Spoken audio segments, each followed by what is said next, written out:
Just going to shift gears a little bit. Up next, we have a panel on sustainability and local community building. It's a conversation between Jessica Barlow, who is the Executive Director for the Center for Regional Sustainability at San Diego State University, as well as Daniel Ponce-Taylor, who is the Strategic Partnership Advisor at Intercultural Outreach Initiative, known as IOI. So I will ask them to join and turn on their cameras while we watch a short video for them just about painting the town green and some of Jessica Barlow's work at SDSU.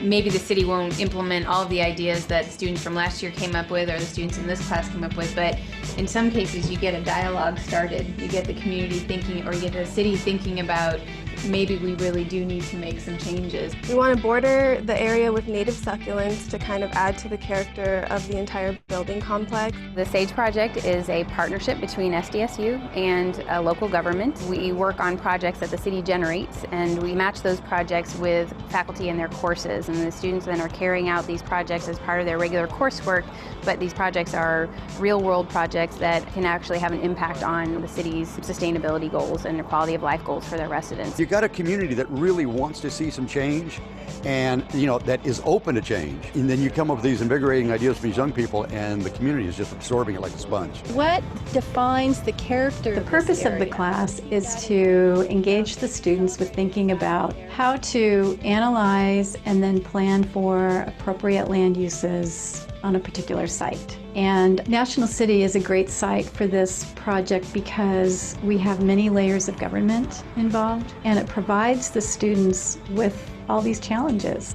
I've learned so much about the different applications of geography and geographic information systems and urban planning, cultural planning, all these different aspects that you never would really think that geography encompasses have been accentuated in one single project. The students are engaging in what we call high impact practices, and these are the kinds of experiences that we know from research increase graduation and retention rates. It makes them realize that they are part of our community and they can contribute to our community. And so even though they're part of a single class, the experience transcends the class, and it also, very importantly, helps them with problem solving. We want our future leaders to be good problem solvers, and we want them to be dealing with problems that are happening right now, because as soon as they're out in the workforce, they're going to be expected to know how to address those problems. The wonderful thing about the SAGE project is that they have access to government leaders, they have access to city plans, they have the planner's time, so they have a lot more resources than they would have with just me. My task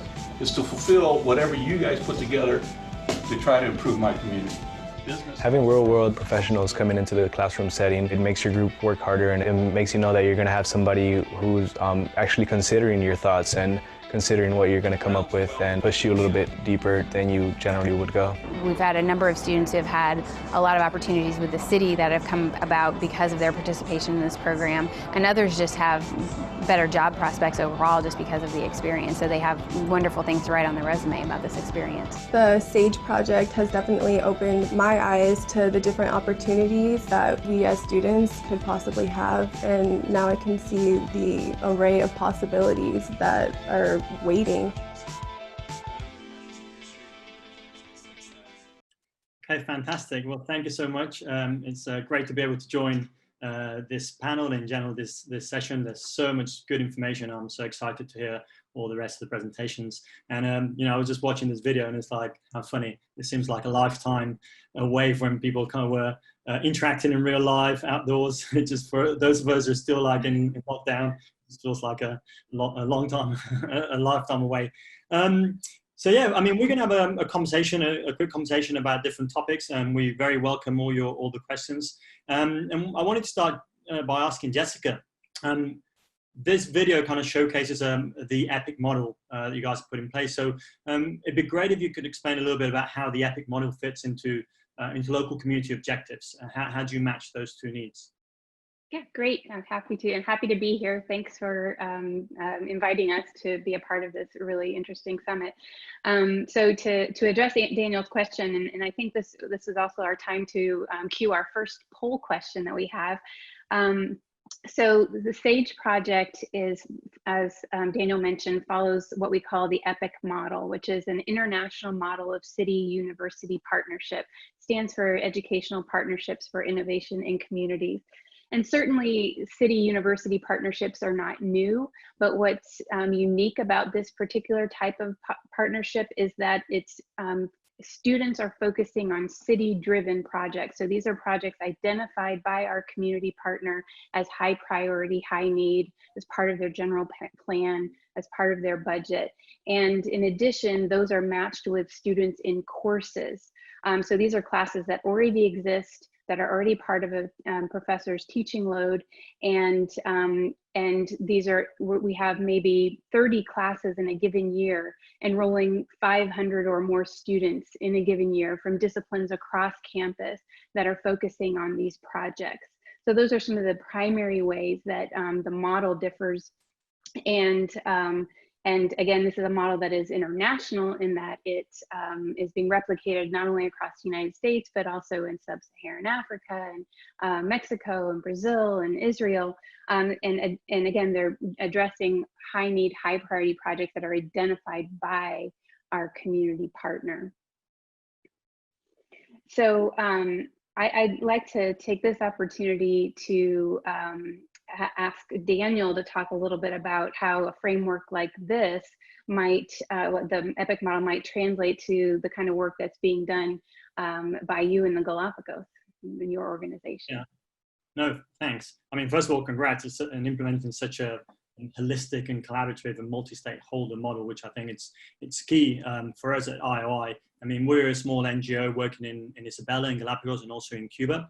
And we're very aware that all our projects need to be co-developed and co-designed with real demands and needs from local communities and institutions. So our model of environmental sustainability pivots in honest and meaningful conversations about the local needs with all our stakeholders. And only then we can come up with clear objectives that we set as a group. And then we can start thinking about providing international education that ultimately will support the education, conservation, and social development of those communities. But I think it kind of, it mimics that there's like a multi-stakeholder approach, and also using those local necessities rather than, you know, what I see in a lot of other projects, that it's basically like there's a research or a institutional objective put above local needs. I mean, we believe in power, collaboration, cooperation, and most of us in this summit are. But as an international NGO, we need to ensure those meaningful dialogues happen between community members, between all stakeholders, before we can even start thinking about study abroad programs. So I think the EPIC model, which obviously we don't implement, but it kind of maximizes that experience, the knowledge, the passion of all those involved. And that's really what we do at IOI, using a different model, but the objectives and I guess the outcomes are very similar. Mm-hmm. Yeah, and I think what you're emphasizing is that need for a true collaboration so that everyone's voice is heard, right? Addressing a climate change and the related issues from a social standpoint and an economic standpoint and so on. I never saw the results of that poll. Is it possible? Oh, there they are. Okay, excellent. So it is, there are quite a few where people are working on projects where the local community sets the priority. That's great. Of course, there are different models of partnerships and collaboration in communities, but this is helpful just to see where people are coming from. Thank you for that. So Daniel, can you talk a little bit more specifically about how your work is addressing climate change in particular? Yeah, for sure. I think obviously as part of the main topic of this summit. So all our projects and courses have very specific objectives. And as I said, those are set in collaboration with our local partners, community members. But I guess there are two overarching principles that lead all our projects and courses. First of all of them align with the United Nations SDGs, Sustainable Development Goals, both in priorities, but also in reporting back to those global objectives. So with this, what we try to have clear local driven objectives, but having a global impact and contribution. So that's one of them. And the second one is that all our projects we aim them to all be carbon neutral, and by 2022, we want to be carbon negative. So we know that's very ambitious strategy, but we're very proud. We put in a lot of hard work, and we feel it's our obligation to do that. So as part of the international education community, we all know the benefits that traveling to a different country, having a study abroad, having an international education experience has, but we cannot ignore the negatives. I guess by all of us being in this summit, we are aware of them. But we need to, other than be aware, like some of the examples that we've just seen in the last presentations, we have to do something about it. So in our case, we decided to tackle emissions holistically. So first of all, we started by measuring, which is what one of the previous presentation is. That's first thing, very simple. We have to measure. There are many different techniques, and all aspects from program-related emissions, flights with our participants, office-related, conference if those happen. Secondly, knowing those emissions and where they come from, we started doing analysis of how we can reduce those emissions at all levels.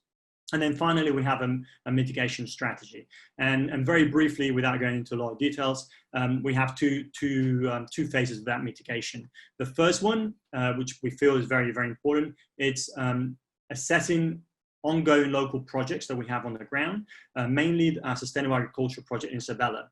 Just as a general background, Isabella, or Galapagos in general, relies heavily on imported food from mainland Ecuador, which has a huge emission component. So studies have shown that each kilogram of meat or vegetables imported to Galapagos results in approximately, in 50.73 grams of CO2. So in an 18-month pilot project that we did, the Sustainable Agriculture Project, which basically produce meat and vegetables in the island versus importing it from mainland, we reduced the emission of 3.5 metric tons of CO2, which equates to completely offsetting the emissions of our operational base in Isabella. So that's the first stage. Then the second stage is we started a reforestation project with endemic species in Isabella that live side by side by the farms. So with increase of the agriculture and the reforestation project, we think we can mitigate the majority of our remaining emissions, and if not, we will then go to some external projects.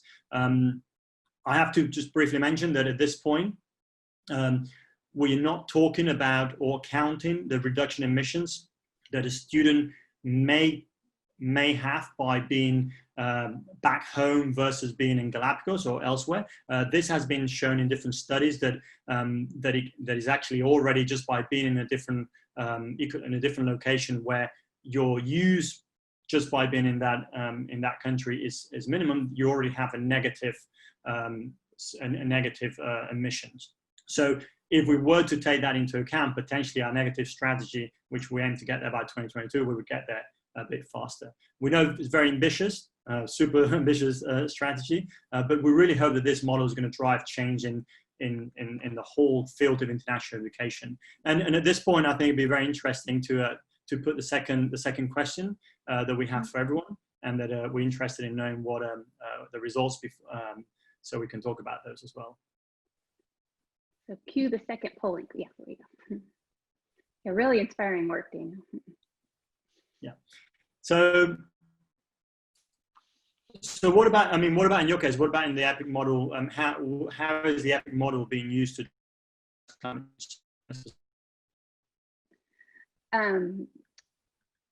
So we,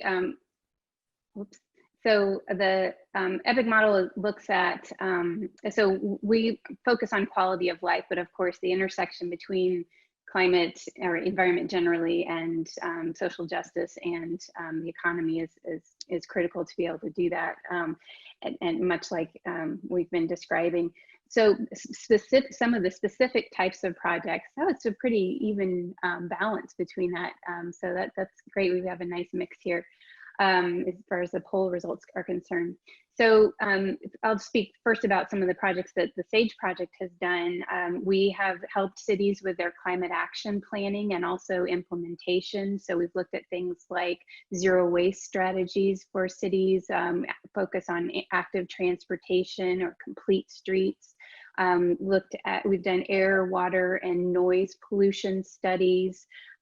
We have looked at, and then other EPIC programs have focused on sea level rise or storm surges.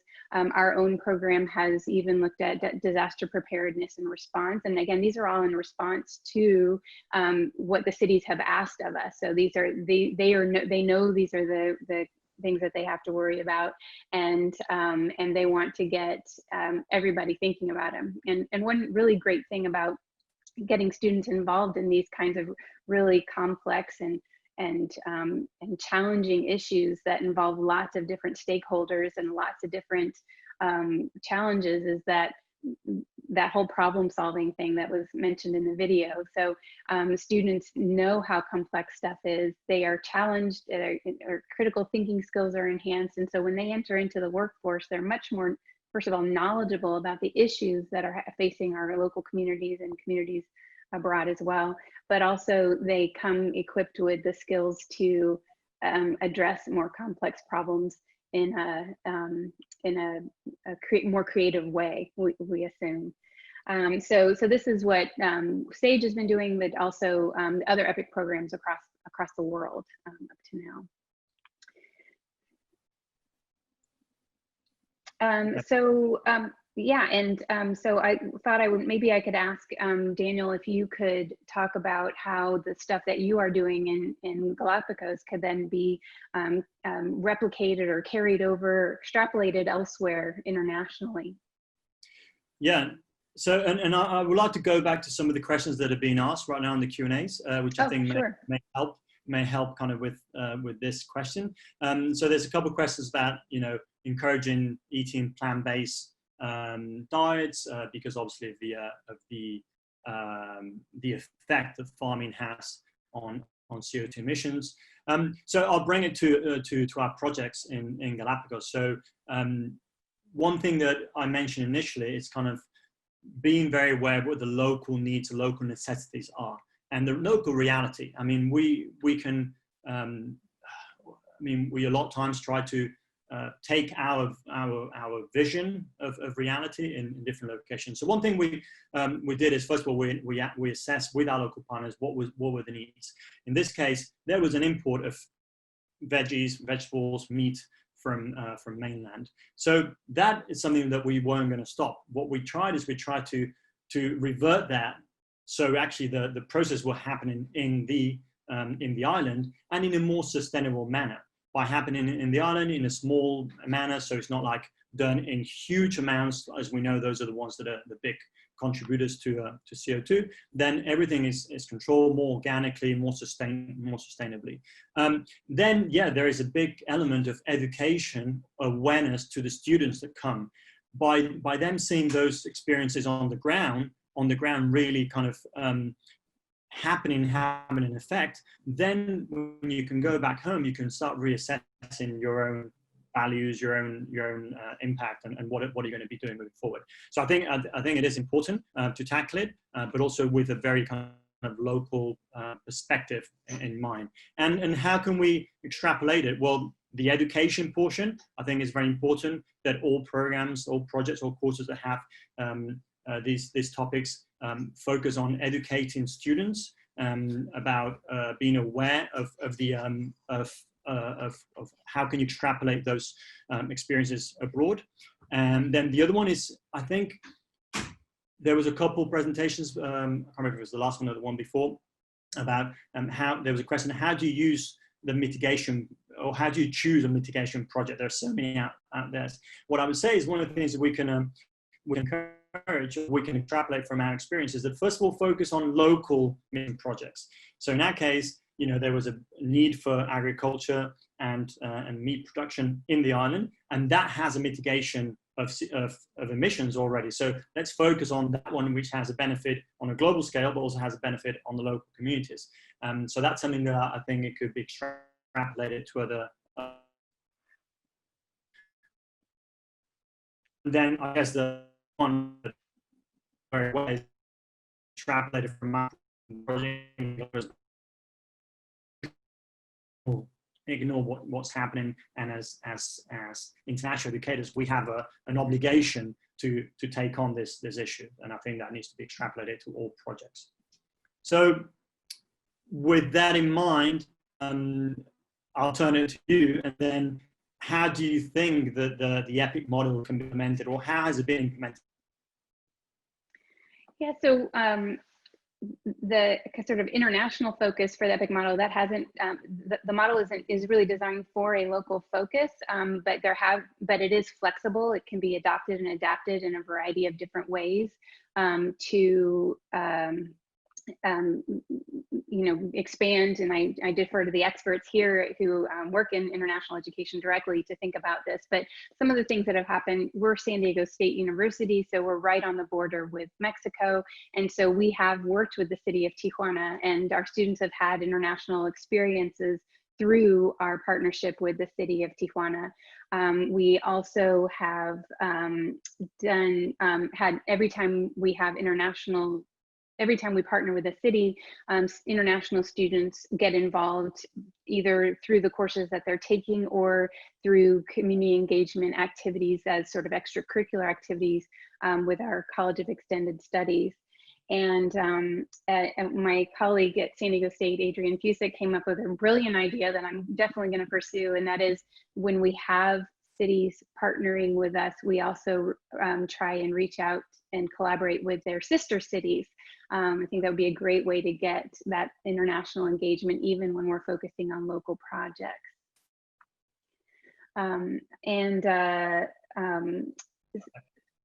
Is my sound coming through? Yes, okay. So Daniel, maybe you could, so I know we're wrapping up maybe you could talk about what you think our responsibility is with respect to climate change and international education. So this is our focus of this whole summit. So let me hear your reflections on that. Yeah, I mean, we've gone for hours about this one, but I think as educators, we have an opportunity to really make huge impact on our students, as we very well know, especially when it comes to international education. We take students out of their normal day-to-day, out of the classroom situation.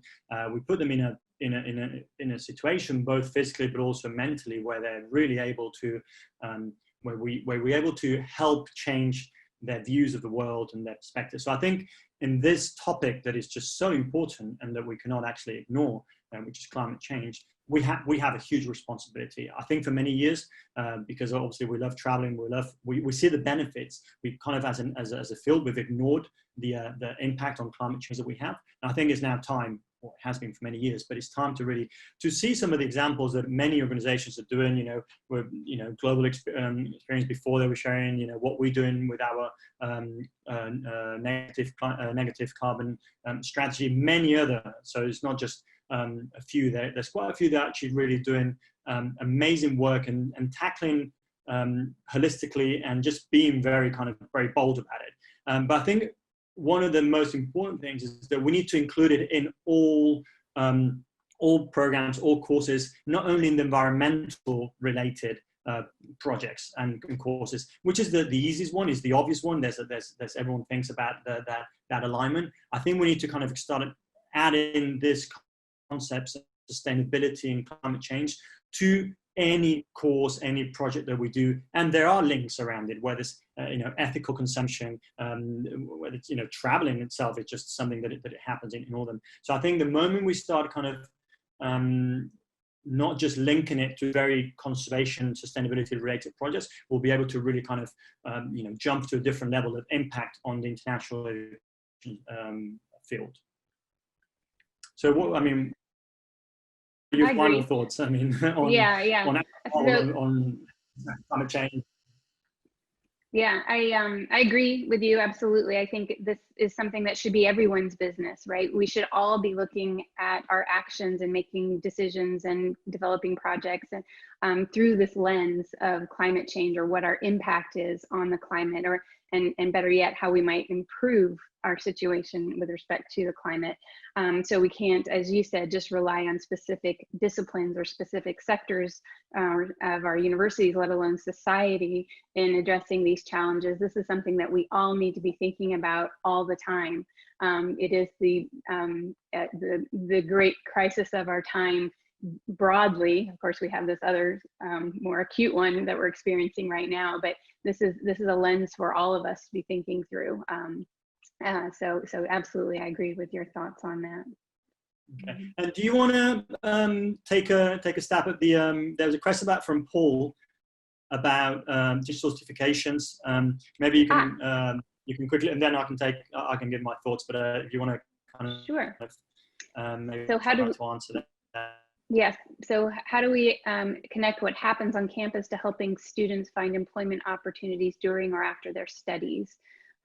What are the role of digital certifications, including those focused on sustainability and helping bridge those gaps? So I'll just comment on the stuff that we've done. We've had, through our partnerships with local government, a number of our students have actually ended up getting jobs with our city partners simply by taking a class, and so they became much more knowledgeable about the local context and then much more employable as a result of that. And it didn't really necessarily matter their discipline, but by giving students these sort of high impact practices, by giving these students these opportunities to get to hone their critical thinking and problem solving skills, learn about the needs of their local communities, they're going to be far better prepared to enter the workforce and far more knowledgeable of the local context. So that's certainly one way, and please feel free to comment as well, Daniel. Yeah, I mean, if we're talking about international education programs, I think I think there needs to be those reflection sessions where we're able to help students kind of see the correlation between what's happening on the ground, wherever they may be, and those global topics, which then kind of you bring them down to local topics in their home location. So you kind of go from one local to global to local again. By doing that, and then kind of again through those conversations, those reflection sessions, kind of talking about the skills that people are learning, as you very well said, and those skills are transferable across all industries. So I think it's put a lot of emphasis on focusing on those what they call soft skills, which I really don't like that term at all because they're very critical skills. I think that's really where we're going to be able to benefit the employability of the students. I definitely don't have hard data on it, but I mean, in my experience and in this last 15, 17 years of working in international education, I've seen so many cases of skills learned in completely opposite kind of arenas, how you can transfer them and how you can really kind of sell them from an employability perspective, have really kind of has helped. So there's definitely, we all know that it's just I think we need to also help students realize what they're learning other than the actual curriculum, but kind of what learning that is transferable to other fields. Absolutely. So I know we're running out a bit of time. We had until 5 but I really appreciate all the questions. I think both Jessica and I will be available at the LinkedIn platform, and very much welcome any further questions. And I'm very excited to learn this, and just to really to kick this conversation, really kind of help the field kind of make radical changes, which is what we need. Well said. Yes, agreed. It's been a pleasure. Cool. Thank you. Thank you. Thank you so much to you both. That's really wonderful. Such an interesting discussion that you're right, we could have talked about forever. And I think that there's going to be a ton of opportunity in the LinkedIn group as well as more events in the future. And so thank you to you both so much.